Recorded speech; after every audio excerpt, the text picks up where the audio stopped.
New bombshells show Trump's coup threat was real and hasn't passed. The fresh evidence also shows what many people in Trump's inner circle knew in January: his case to stay in power was meritless, but an unchained commander-in-chief chose to listen to acolytes pushing wild conspiracies. Some of those who knew the truth refused to speak up, even as American democracy came under attack. Just this week, it's been revealed that this growing paper trail, which is likely to be of intense interest to the House Select Committee investigating the January 6th insurrection, appears to prove Trump's intent to stay in power illegally. The record is beginning to add up to an extraordinary indictment of the ex-president's abuses of power and one of the darkest moments in U.S. history. The newly disclosed information builds on what was already known about what appears to be an expansive multi-front effort to destroy a peaceful and just transfer of power. The ex-president, for instance, initiated a vast disinformation campaign that has convinced millions of voters the election was stolen, helped by a pliant conservative media pushing his lies. His corrupt behavior initiated a flurry of new election laws passed in Republican-run states that could make it easier for Trump or a like-minded constitutional arsonist to steal power in the future. And he is endorsing rafts of candidates for state offices like Secretary of State, creating a potential pool of local officials who could be minded to interfere in a future election. The real problem for American democracy, perhaps the most concerning aspect of the torrent of revelations, is that the danger to American democracy has not passed.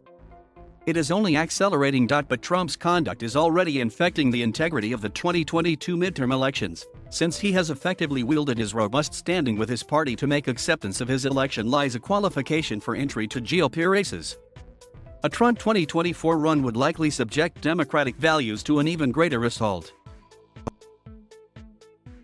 The book by Woodward and Costa that was published on Tuesday after days of dripped-out revelations includes a new story about conservative lawyer John Eastman, who came up with a scheme to try to convince Pence to throw out electors from 7 states where Republicans falsely claimed election irregularities and to declare Trump the winner during the election certification process that was ultimately disrupted by the insurrection. Such a step would initiate a constitutional tiebreaker in which each state delegation would get 1 vote. Since the GOP controlled 26 state delegations, a majority could vote for Trump to win the election. The plan was met with great skepticism by 2 of Trump's allies on Capitol Hill, Senators Lindsey Graham of South Carolina and Mike Lee of Utah. Costa and Woodward report. But that hasn't stopped the former president and his henchmen from continuing to claim that Pence simply elected not to use power inherent in his office.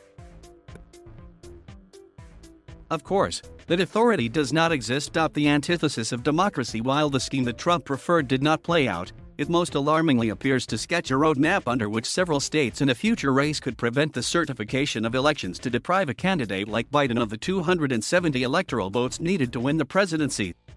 I don't care about my legacy. My legacy doesn't matter. If I lose, that will be my legacy.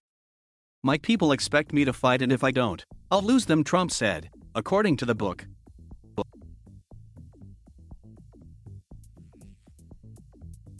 Thank you for watching. Please subscribe.